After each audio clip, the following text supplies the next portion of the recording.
अस्सलामुअलैकुम स्टूडेंट्स, कैसे हैं आप सब। आई होप आप सब खैरियत से होंगे। आज हम मैट्रिक क्लास की केमिस्ट्री का जो कि हमने चैप्टर नंबर 6 स्टार्ट किया हुआ था और जिसमें हम वाटर पोल्यूटेंट्स की बात कर रहे थे और हम इंडस्ट्रियल वेस्ट को डिटेल से डिस्कस कर चुके थे। आज हम हाउस होल्ड वेस्ट और एग्रीकल्चरल वेस्ट की बात करेंगे।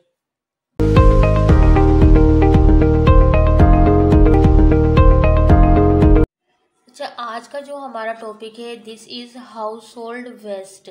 आज हम हाउस होल्ड वेस्ट की बात करेंगे। हाउस होल्ड वेस्ट कौन से वेस्ट होते हैं? वो तमाम वेस्ट जो कि हमारे घरों से प्रोड्यूस होते हैं, हमारे घरों से निकलते हैं, उन्हें हम क्या कहते हैं? Household waste. अच्छा, हाउस होल्ड वेस्ट कौन कौन से हो सकते हैं? फर्स्ट ऑफ ऑल हम बात करते हैं डिटर्जेंट्स की। अच्छा, वो कह रहे हैं कि हम क्लीनिंग पर्पस के लिए डिटर्जेंट्स का यूज़ करते हैं, ठीक है, और डिटर्जेंट्स का यूज़ दिन बाय दिन बढ़ रहा है। अच्छा, पहले क्या होता था? पहले ज़्यादातर सोप यूज़ की जाती थी या ज़्यादातर मतलब ऑर्गेनिक चीज़ें यूज़ की जाती थी, जिनसे क्या होता था, कपड़ों की क्लीनिंग की जाती थी या अपने घरों की सफाई की जाती थी। लेकिन अब क्या हो रहा है कि ज़्यादातर डिटर्जेंट्स यूज़ किए जाते हैं घरों में क्लीनिंग के पर्पज़ के लिए। तो जब हम डिटर्जेंट्स का यूज़ करते हैं, डिटर्जेंट्स के यूज़ से क्या होता है कि डिटर्जेंट जो होते हैं वो वाटर में काफ़ी देर तक पड़े रहते हैं, मतलब डिकम्पोज नहीं होते। अच्छा, डिटर्जेंट्स जो हम यूज़ क्यों करते हैं? एक तो मसला ये है कि आजकल जो वाटर है वो हार्ड वाटर है, ठीक है। तो हार्ड वाटर में क्या होता है, सोप जो होता है वो प्रॉपर काम नहीं करता, तो फिर क्या होता है, कपड़ों की सफाई नहीं होती, तो सफाई नहीं होगी तो फिर क्या करेंगे, डिटर्जेंट्स का हम यूज़ करेंगे। अच्छा, डिटर्जेंट जो होते हैं उसके बहुत ज़्यादा डिसएडवांटेज हैं, ठीक है। वो काफ़ी अरसे तक पानी में पड़े रहते हैं, मैं वो जल्दी से डिकम्पोज नहीं होते। और डिटर्जेंट्स क्या होते हैं, नॉन बायोडिग्रेडेबल होते हैं। नॉन बायोडिग्रेडेबल कौन से कंपोनेंट्स होते हैं? वो कंपोनेंट्स जो कि डिकम्पोज नहीं कर सकते माइक्रो ऑर्गेनिजम्स लाइक बैक्टीरिया। कुछ चीज़ें होती हैं जिन्हें क्या करते हैं, बैक्टीरिया जो होते हैं, माइक्रो ऑर्गेनिजम्स होते हैं, बैक्टीरिया होते हैं, उन्हें क्या करते हैं, डिकम्पोज कर देते हैं। और वो क्या होते हैं, इंसानी पर्पज़ किसी मतलब हम किसी बेनिफिशियल चीज़ के लिए भी उस चीज़ को यूज़ कर सकते हैं। लेकिन डिटर्जेंट्स जो होते हैं काफ़ी अरसे तक पानी में पड़े रहते हैं, उन्हें माइक्रो ऑर्गेनिजम्स क्या करते हैं, डिकम्पोज नहीं कर सकते। अच्छा, जब ये हम डिटर्जेंट्स यूज़ करते हैं, ये जो हम ड्रेन का सिस्टम होता है, ये फिर हमारे घरों से क्या करता है, ये पानी जाता है स्ट्रीम्स में, पॉन्ड्स में, लेक्स में, राइवर्स में जाता है, ठीक है। ये राइवर में जाएगा तो क्या होगा, इक्वेटिक लाइफ है, एक्वा जो लाइफ है, पानी की जो मखलूक है, उसे नुकसान पहुंचाएगा। अच्छा, उसे नुकसान कैसे पहुंचाएगा? ये जब डिटर्जेंट्स काफ़ी अरसे तक पानी में पड़े रहेंगे, डिकम्पोज नहीं होंगे, तो चीज़ जो होती है ना, वो क्या करती है, डेवलप होना स्टार्ट कर देती है। और वो क्या करती है, जो वाटर होता है ना उसके सरफेस पे तैरती रहती है। जो इसे हम क्या कहते हैं, इसे हम कहते हैं यूट्रिफिकेशन। अच्छा, ये प्लांट्स क्या होते हैं, फिर जब नीचे सिर्फ इक्वेटिक लाइफ में सिर्फ मछलियाँ या कोई और मतलब आदि जानवर नहीं होते, उसमें क्या होते हैं, कुछ प्लांट्स भी होते हैं। वो जो नीचे फिर जो प्लांट्स होते हैं, जब एलजी की एक ऊपर सिर्फ पानी के ऊपर एक लेयर बन जाएगी तो फिर क्या होगा, जो नीचे वाले प्लांट्स हैं वो क्या होंगे, डिकम्पोज होना स्टार्ट हो जाएंगे, टूटना मरना स्टार्ट हो जाएंगे, ठीक है। तो फिर ये क्या होगा, ये जो फिर जब मरना स्टार्ट होंगे, तो जब ये डिकम्पोज होते हैं ना, नीचे जो छोटे छोटे प्लांट्स होते हैं, तो इन्हें ऑक्सीजन की नीड होती है। तो ये क्या करते हैं, जो वाटर में ऑक्सीजन गैस होती है ना, उसे एब्जॉर्ब करना स्टार्ट कर देते हैं। जब उसे एब्जॉर्ब करते हैं तो फिर क्या होता है कि नीचे जो इक्वेटिक लाइफ होती है उन्हें ऑक्सीजन की कमी हो जाती है। जब तो फिर वो क्या होता है, उन्हें सांस प्रॉपर नहीं आता, तो वो क्या होते हैं, मरना स्टार्ट हो जाते हैं, ठीक है।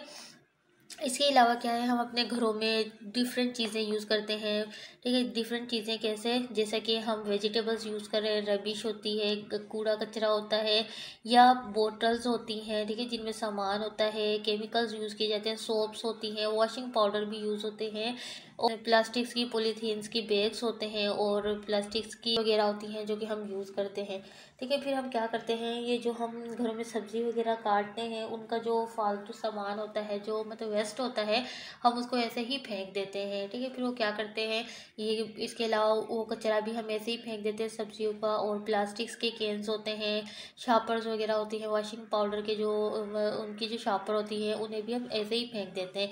फिर वो क्या करता है, वो हवा में उड़ के पानी में जाता है और इसी तरह हमारे लेक्स दरियाओं में शामिल हो जाता है।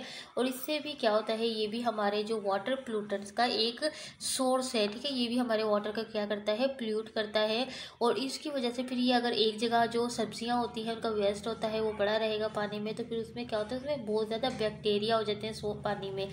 और ये भी क्या है, एक वाटर पोल्यूटेंट का एक सोर्स होता है। बैक्टीरिया भी क्या करता है, वाटर को पोल्यूट करता है। इस तरह से हमारे जो हाउस होल्ड वेस्ट होते हैं ना, जैसा कि डिटर्जेंट्स हैं और उसके अलावा सब्जियों के वेस्ट होता है, बोटल्स हैं, कैंस हैं, केमिकल सोप्स हैं, इनसे भी हमारा क्या होता है, वाटर जो है वो पोल्यूट होता है। और फिर ये वाटर जब दोबारा से रिसाइकल होकर हम यूज़ करते हैं तो फिर यूज़ करेंगे तो फिर जाहिर सी बात है हमें डिफरेंट डिजीज़ होंगे, एनिमल्स जो पियेंगे तो उन्हें भी क्या होंगे, बीमारियां होंगी, ठीक है। तो ये इस तरह से एक हाउस होल्ड वेस्ट भी क्या करता है, वाटर को पोल्यूट करता है। अच्छा, लास्ट जो हमारा यहाँ पर टॉपिक है, दिस इज़ एग्रीकल्चरल वेस्ट। अच्छा, एग्रीकल्चरल का क्या वेस्ट है? एग्रीकल्चरल हम कहते हैं किसे हैं, एग्रीकल्चर में तो ज़राअत आती हैं, ठीक है, फसलें वगैरह जो होती हैं। अच्छा, उनका जो वेस्ट होता है वो किस तरह से हमारे वाटर को पोल्यूट करता है।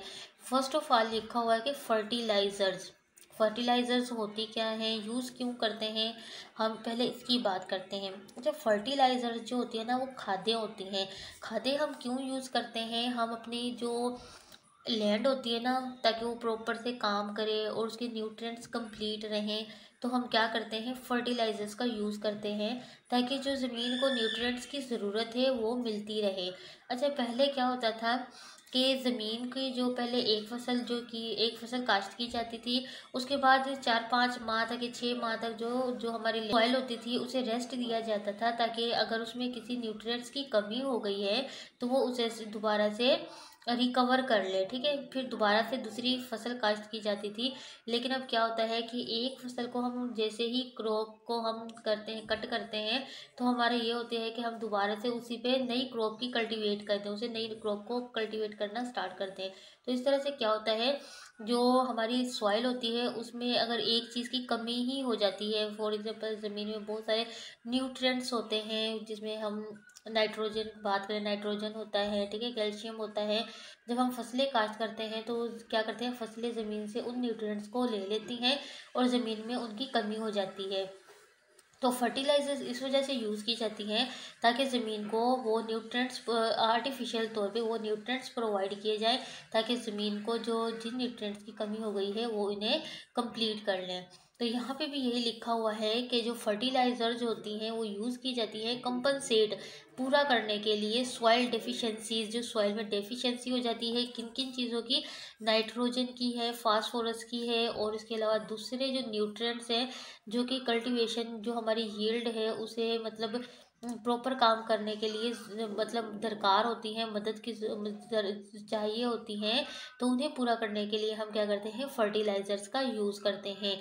जब फर्टिलाइज़र्स, इसके अलावा फर्टिलाइज़र्स के पेस्टिसाइड्स भी यूज़ किए जाते हैं। पेस्टिसाइड्स क्यों यूज़ किए जाते हैं, पेस्टिसाइड्स इसलिए यूज़ किए जाते हैं, पेस्टिसाइड्स पेस्ट जो होती है ना, मतलब जब फसलें काश्त होती हैं उनके साथ कुछ फालतू जड़ी बूटियाँ भी जो होती हैं वो उगना स्टार्ट हो जाती हैं, ठीक है।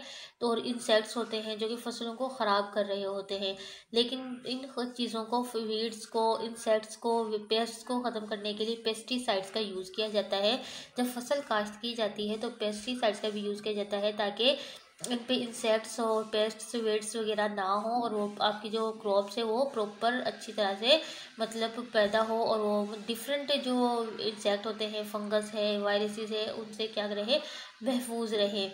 अच्छा, ये जो जब हम क्या करते हैं फसलों पे जब पेस्टिसाइड्स का यूज़ करते हैं, फर्टिलाइजर्स का यूज़ कर रहे होते हैं, तो क्या होता है, जब हम उन्हें पानी लगाते हैं वो पानी क्या करता है, सीप कर जाता है, नीचे जाता रहता है, जाता रहता है, ठीक है।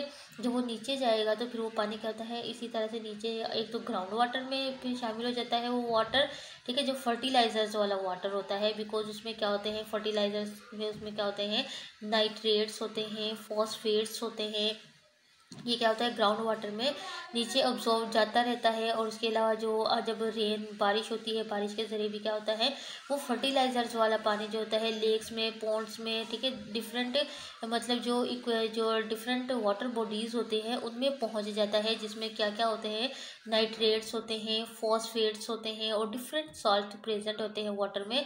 वो ऐसे पानी हमारे एक तो हमें ग्राउंड वाटर तक पहुंच जाता है और उसके अलावा पॉन्ड्स में, लेक्स वगैरह में चला जाता है। और फिर जब वो वाटर हम यूज़ करते हैं, ठीक है, ग्राउंड वाटर, जब हम उस वाटर को यूज़ करते हैं तो उसमें डिफरेंट जो मेटल्स होते हैं, डिफरेंट हैवी मेटल्स होते हैं, वो भी क्या होते हैं हमारे जिसम में पहुंच जाते हैं। और हमें बहुत ज़्यादा, हमें तो बीमारियां लगती हैं, साथ में जब वो जानवर जो होते हैं पौंड से, लेक से वो पानी पीते हैं तो उनमें भी बहुत ज़्यादा बीमारियां क्या होती हैं, बढ़ जाती हैं। अच्छा, उसके अलावा जब ये पानी, जब नाइट्रेट और फॉस्फेट वाला जो पानी जो होता है नदी नालों में जाता है तो वो क्या करता है, तो उनकी वजह से जो एक अलजी की जो सरफेस अलजी बन जाती है, ठीक है, वाटर के सरफेस पे, जब वाटर के सरफेस पे अलजी बन जाती है तो फिर वो क्या करती है, जो सूरज की रेज होती है ना, उन्हें ज़मीन के मतलब उन्हें पानी के जो नीचे जाना होता है वहाँ तक जाने नहीं देती। वहाँ पे अलजी क्या करती है, एक लेयर बना लेती है और वो जो सूरज की रोशनी होती है और ऑक्सीजन जो वाटर में एक्वेटिक लाइफ के लिए ज़रूरी होती है वहाँ तक पहुँचने नहीं देती, बल्कि उसका रास्ता बंद कर देती है। जब ये इस अलजी को जब ख़त्म किया जाता है, डिकम्पोज किया जाता है, जो माइक्रो ऑर्गेनिज्म जैसे डिकम्पोज करते हैं, तो वो जो हमारे वाटर में जो ऑक्सीजन मौजूद होती है उसे यूज़ कर लेते हैं। उसके यूज़ करने से क्या होता है, जो एक्वेटिक लाइफ के लिए जो ऑक्सीजन की रिक्वायरमेंट होती है वो कम हो जाती है, ऑक्सीजन की कमी हो जाती है। तो फिर वो क्या होती है, एक्वेटिक लाइफ के लिए नुकसान का बायस होती है। एक्वेटिक लाइफ को प्रॉपर सांस नहीं मिलती और वो क्या करते हैं, उनकी डेथ हो जाती है। तो इस तरह से क्या होता है, एग्रीकल्चर वेस्ट में जो फर्टिलाइजर्स हैं, पेस्टिसाइड्स हम यूज़ कर रहे होते हैं, वो भी क्या कहते हैं, वाटर को पोल्यूट करते हैं, वाटर की पोल्यूटेंट में एक इम्पोर्टेंट रोल प्ले कर रहे होते हैं। ठीक है, तो ये हमारे पास थे वाटर पोल्यूटेंट्स में, जिसमें हमने इंडस्ट्रियल वेस्ट की बात की थी और एग्रीकल्चर वेस्ट की बात की है और आज और हाउस होल्ड वेस्ट की बात की है कि ये तीनों वेस्ट किस तरह से हमारे वाटर को पोल्यूट कर रहे हैं। आई होप आपको ये वीडियो समझ आ गई होगी। अगर इससे रिलेटेड कोई भी क्वेश्चन है तो आप मुझे कमेंट्स बॉक्स में कमेंट करके पूछ सकते हैं। अगर आपको मेरी वीडियो अच्छी लगी है तो मेरी वीडियो को लाइक करें और अगर मेरे चैनल पे न्यू है तो मेरे चैनल को सब्सक्राइब करें और बेल आइकन के बटन को लाजमी प्रेस करें ताकि आपको आने वाली हर नई वीडियो का नोटिफिकेशन मिल सके।